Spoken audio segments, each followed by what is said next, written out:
Good afternoon, everybody. Today I'm chatting with Jim McDonald from Kootenay Silver.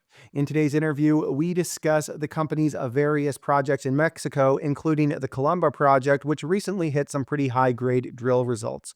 We also get into what investors can expect from the company in 2025, including the possibility of a maiden resource. We also discuss the silver markets and where Jim thinks they could be heading. All right, everybody, enjoy the interview. Jim, thanks for joining us today. Yeah, Steve, it's great to be here. Thanks for the invite. So, Jim, we've had quite a bit of traction talking about silver recently. There's definitely a lot of interest out there amongst the retail investing community, and just the generalist, I think's kind of been looking at silver for the last number of years and going, okay, this looks like it's eventually going to break out. I think that this is shaping up to be the fifth year of a deficit if we look at how much silver the world's producing and how much demand there is. That's according to the Silver Institute. What's your read right now on the silver market? What gets you excited when you think about silver? Finding more of it gets us most excited. The price action always gets us very excited. You saw in October, silver was busting through $34, and there was quite a bit of generalist interest generated at that time. Of course, we were quite excited about that. You're pointing out the fundamentals of the silver market when you're talking about the Silver Institute statistics there.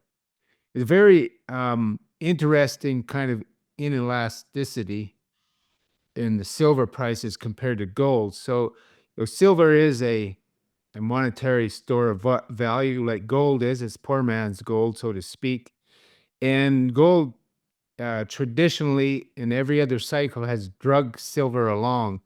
And silver hasn't had that spring yet upward where it breaks its old highs. It hasn't even gotten close, but when it does, it could be very dramatic. And we're believers that it's going to break that old high in this cycle, and that we're early on in this silver cycle. It was less than a year ago silver broke $30. About a year ago, I think it was down around $22 or $23. So that was a huge move.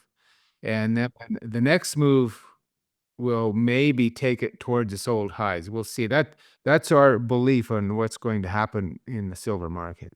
And it's funny because when you follow social media and you talk to a lot of people about silver, they're generally unsatisfied with how much silver has moved over the last few years. We've got these deficits and they look at the price and they think that the price should have gone gangbusters. But really, when you think about it, we've sort of gone from like the teens to now we're sitting in the 30s. Price discovery might be doing its thing. And that's not to say that there isn't going to come a point where they just run out of physical and the entire market has to reprice. Maybe that event happens, maybe it doesn't. But if we're looking at, say, averaging, 10 to 15% gains a year, I think that's pretty good. That's pretty good. It is pretty good. And you'll see, I mean, you'll really see huge outsized moves when the silver market gets going. Finally, it starts to catch up to gold in that ratio aspect of gold to silver ratio, which is still at the historic high ends. And when it swings the other way, it'll get down into even the 30s on that ratio. So you'd see a pretty high silver price in that event. That's what's happened in every other precious metal cycle. So that's what we expect to happen here. It's interesting because when that happens, I believe I believe why silver moves so strongly comparatively when you're further into the precious metal cycle is that I think that's when the industrial tightness meets the monetary demand. And then that provides us explosive upside in price. So let's talk about Kootenay Silver. We've had a lot of Mexican silver names on this program before. In fact, we've gone on a couple site visits in the last year to go see various silver projects in Mexico. What's the high level overview of Kootenay Silver? Well, high level is where an exploration company out to discover silver deposits in Mexico or focus in Mexico. We've been in Mexico for over 15 years. And we've had quite a bit of success in the discovery side. We've already discovered 3 different deposits with 43 101 resources on them. Cumulatively, this gives us over 214 million ounces M&I silver equivalent, and another nearly 55 million in inferred in those 3 deposits. So we get a lot of leverage to the silver price. We get a lot of people interested just because of that optionality to silver in the ground. Then we are a generative company at the same time looking for new opportunities at the grassroots level. And this leads us to all our discoveries. And most importantly, most exciting currently is the 4th discovery that we have called Columba, which is in the drill stage. And we've been drilling that for over the last 3.5 years. It's we're getting just incredible high grade intercepts, but just as importantly, some really good widths on this vein system. Looks up the outside here is great. Highlight holes like 34 meters, a half kilo, almost 10 meters of 1,700 grams per ton. It's almost entirely preserved from erosion. So whatever was deposited in this project originally is still sitting there to be discovered. And we're in the middle of that discovery, drilling right now. So, what can you tell us about how much historical drilling's happened on Columba?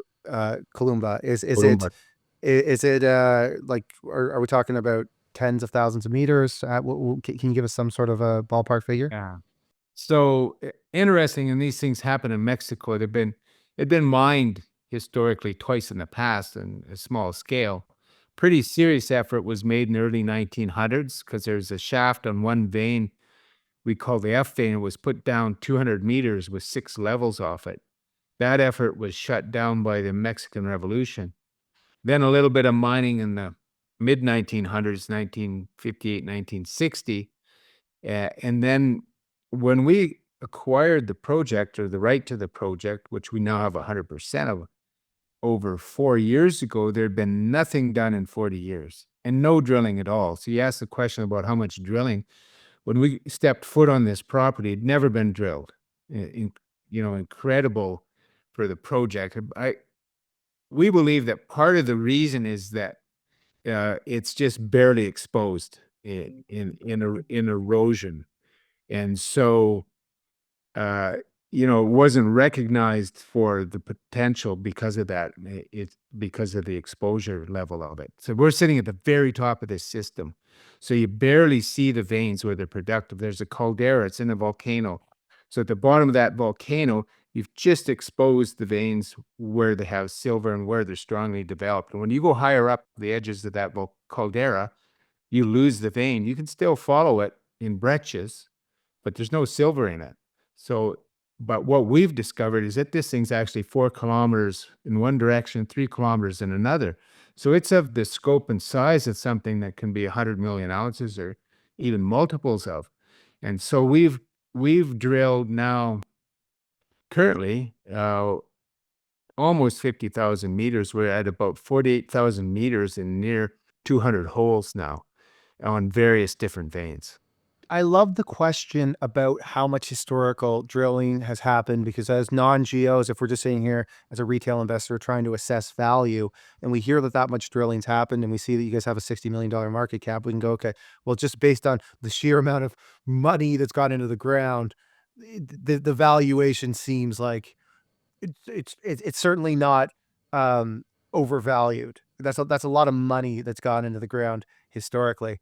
But obviously there's some issues when we talk about Mexico and we talk about the previous president did not seem, at least he verbally wasn't too friendly towards open pit mining.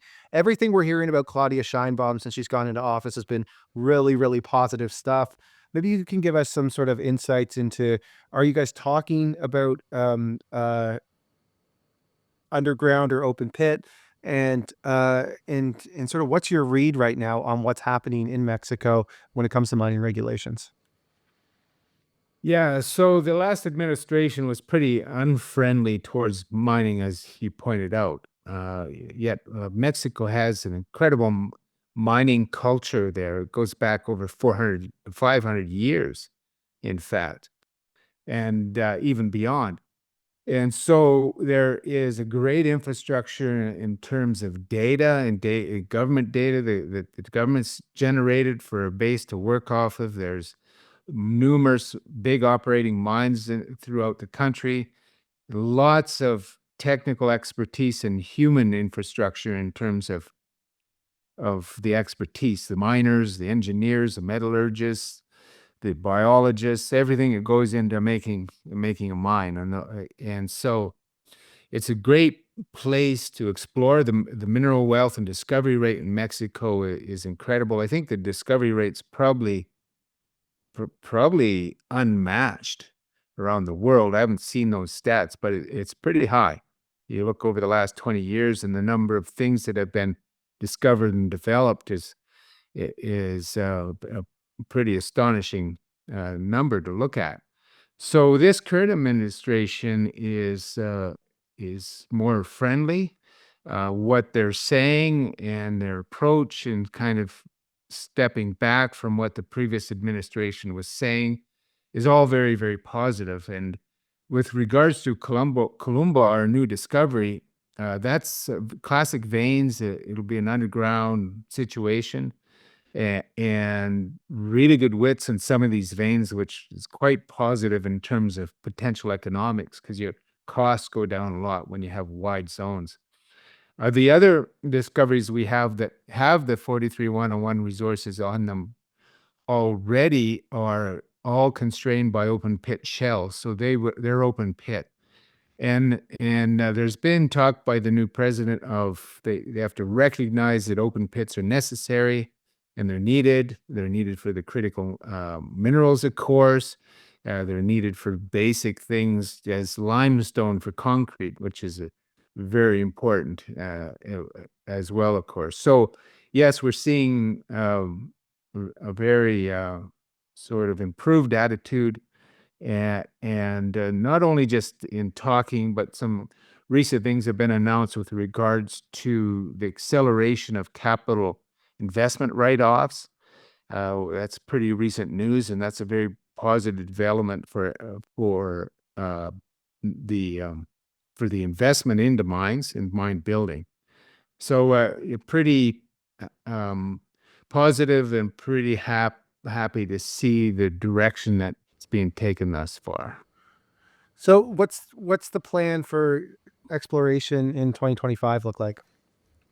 Well, continued drilling. I mean, lots and lots of drilling. Like we started last spring a 20,000-meter program, and we're just finishing it up now. It'll take us close to the end of February to do that. We believe we'll be in a position for a decent-sized maiden resource at that point. But bottom line is our zones are still all wide open, and we haven't really defined what we have yet, not even close. But on the three principal veins where we've done the most drilling, the F veins, the historically worked one. Then there's the what we call a B vein corridor, where there's about 3 different sets, and then the D vein. And the D vein is what we focused on mostly with this current drill program because of the widths we're getting. We've taken that over 1,200 meter strike length now, and down a vertical depth of around 300 meters, still wide open to depth and even on strike. So, and then the B vein's very lightly drilled, and then you got to look across the property where we have no drilling or very little drilling. So the bottom line for 2025 is let's keep drilling. Let's do lots of drilling here. Get a maiden resource out and expand on that resource and push things along to getting the size that we need to see to start going into our economic studies. Now, I know that I'm putting the cart before the horse a little bit here, but I always just like to ask this question. What's your long-term vision here? Are you thinking about eventually becoming a producer, or is the plan to uh, just continue to or continue to explore along and get to that point where you package it up and it's nice and pretty sitting there for, say, a company like a First Majestic or or a Hecla or one of those big mining companies to come in and add to their portfolio? Or do you think that there's a chance that you guys are prepared to look at taking it into production? Well, we're going to take all the steps necessary to go to production on this project. First, we got to have to demonstrate it's got the size, and then go into the economic studies. So the short answer is that we don't intend to become a mining company, but we intend to improve this project every step of the way so that it becomes more attractive for any buyers. Our expertise is in discovery. We're really good at that. We do have a management and board that's got incredible depth. We've done everything right from the grassroots discovery all the way to mine build and mine operating and financing all those stages. So if it was necessary, we could do it, but that's not our business. Last question for you, Jim. If I am an investor in the company, or I'm watching the company and I'm doing my due diligence, following the story, what am I looking out for in 2025? I understand you guys have drills going. Obviously, I'm going to be looking at results. Are those results going to be coming out, say, every quarter? I'm going to be seeing some results. Are there any other developments that I should be watching out for?